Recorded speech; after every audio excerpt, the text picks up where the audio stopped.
Hello Year 7. Hope you had a lovely half term. So what we're going to do today is we're going to continue with our Kandinsky artist research poster. Just quickly going to go over what you should have done so far. So you'll notice that we've got a nice clear bold title to display what artist the poster is about. I've also added some characteristics that you would find in Kandinsky's pieces. I've printed off 2 images of Kandinsky's work which I like. I've included key facts about Kandinsky and what I personally think about Kandinsky's work. And then last lesson, you used an image which I attached to the task, and you traced, using the window, this entire image.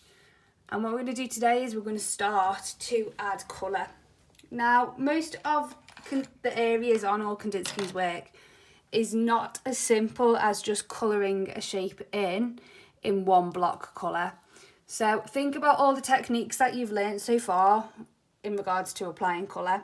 We've looked at colour mixing and layering, we've looked at blending, we've looked at negative space. So it's combining those skills, and also I'm going to be testing your observation skills. And what I mean by that is, can you look at a piece and observe how that artist has created that colour or that effect, and can you replicate that onto your own work? Before you start to add any of the colour, the first thing that you should be checking is the standard of the trace up to scratch? Do you need to refine some areas? Do you need to add more detail? If so, that is the first part that you are going to do. And then for the rest of the lesson, we are going to use the remainder of the lesson today to complete as much colour as possible.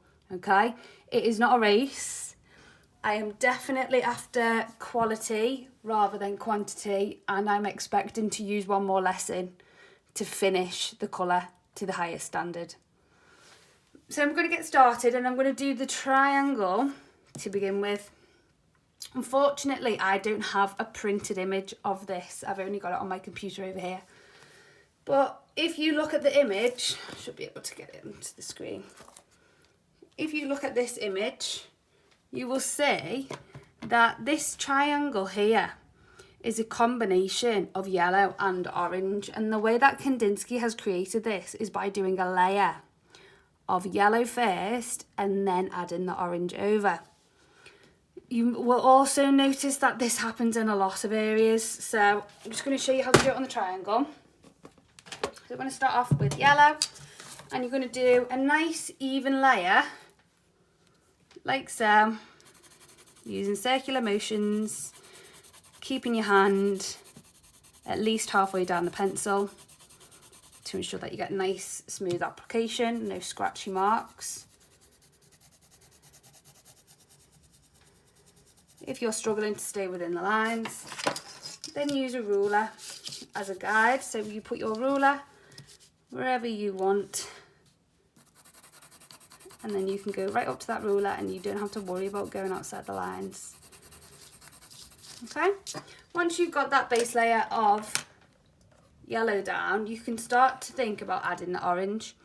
Now the orange isn't all the way over the triangle, so start off, I'm starting this corner here, and I'm doing circular motions. Again, use a ruler if you think that's going to help improve your accuracy and control.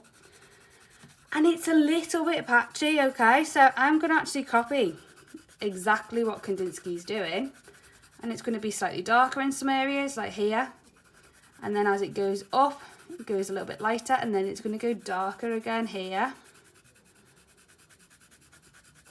The whole time I'm using circular motions, and the whole time I'm holding the pencil halfway down, and I'm definitely not leaving scratchy marks. Everything that I'm doing is controlled.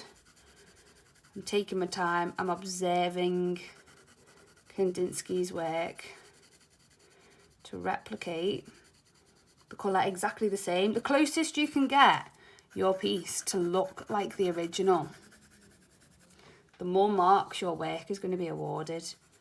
It's as simple as that. So really concentrate. After you watch this video, I would actually put some music on, whether it's in the room or whether it's in headphones. Have the image printed or up on the screen nice and large, and really get stuck into it and try and copy it as close as possible. And enjoy it. It should be really therapeutic to add colour. Okay, so that is the finished look that I want on that triangle. You might think, oh, well, it looks a bit patchy, but it is copying how Kandinsky works. The second thing that I want to go over is the areas where it's quite textured. So on his piece, he has blue, and he has bits of blue in the background here. Again, quite patchy. So we're just gonna leave out some areas.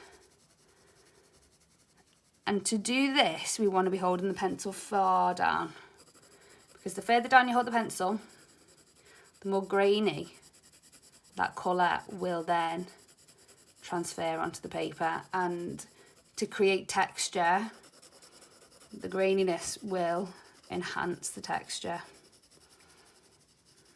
You'll notice again, I'm making sure that I'm sticking to a circular motion.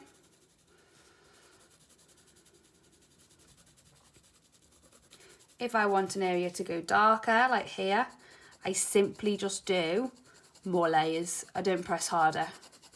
I just add more layers. And this comes out. It goes down the side of the triangle here. As I'm doing this, boys, feel free to look at the image and you can see how I'm achieving what I'm achieving and how I'm also assessing where to put the colour as I go.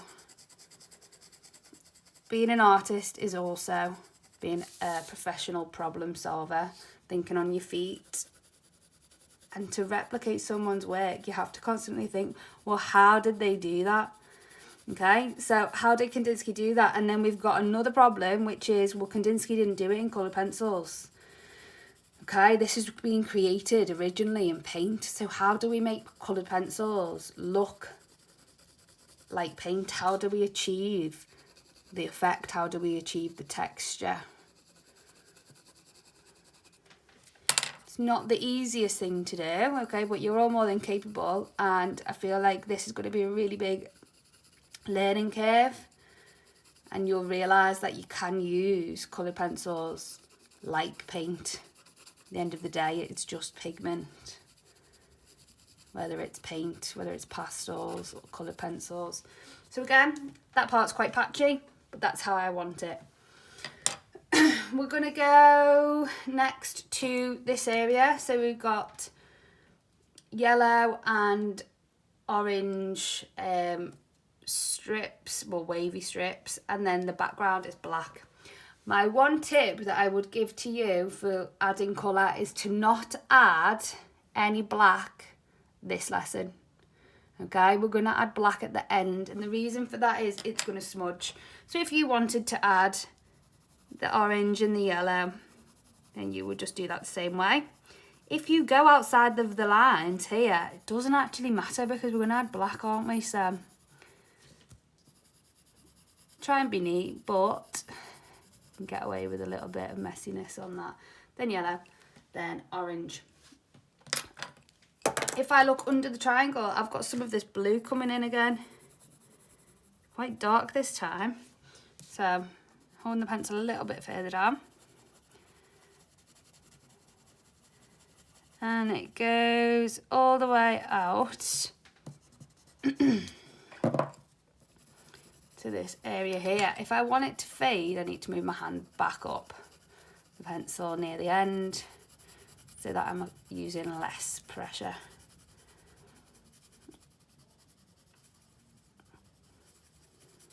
If you're holding your pencil here when you're doing this task, it's not gonna replicate his. It's going to be too probably too precise. It's probably going to be too dark, and you're probably going to use too much pressure and get some scratchy lines, which is not what we want.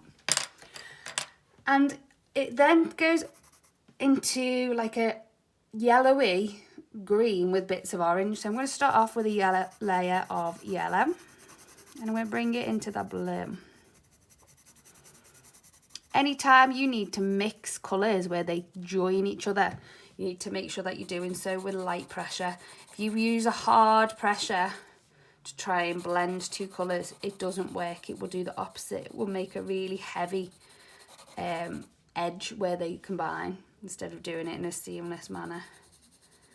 Again, a bit of yellow there, and I'm going to add a little bit of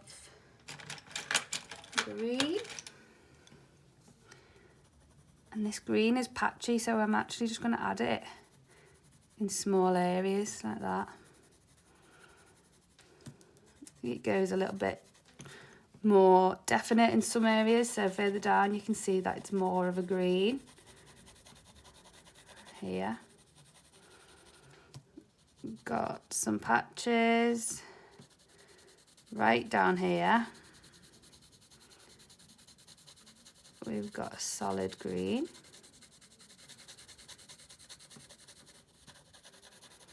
And I'm going to come back up, and so at the top, remember I said that there's little bits of orange. So I'm going to layer some of this orange over.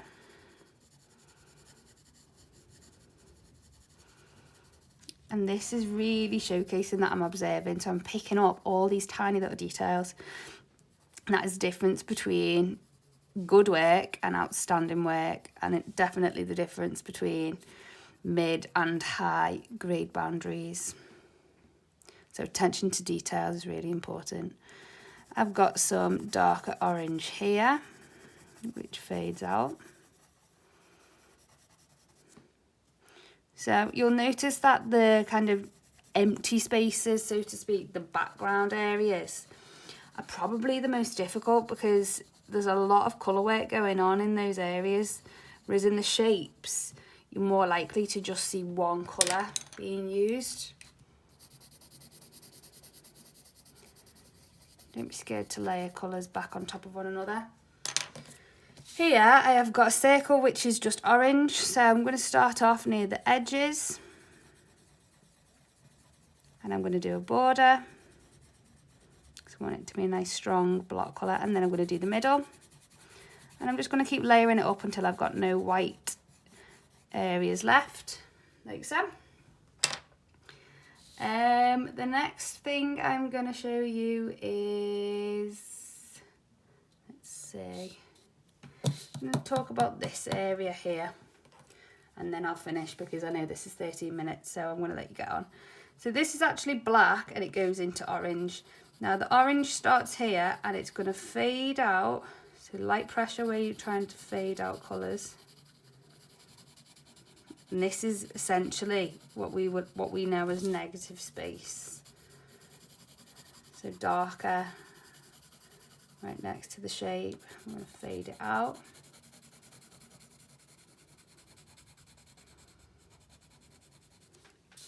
And then I will be layering black there, but as I've said, black is not for this lesson, it is for next. So really take your time, showcase your skills and observe the piece in detail.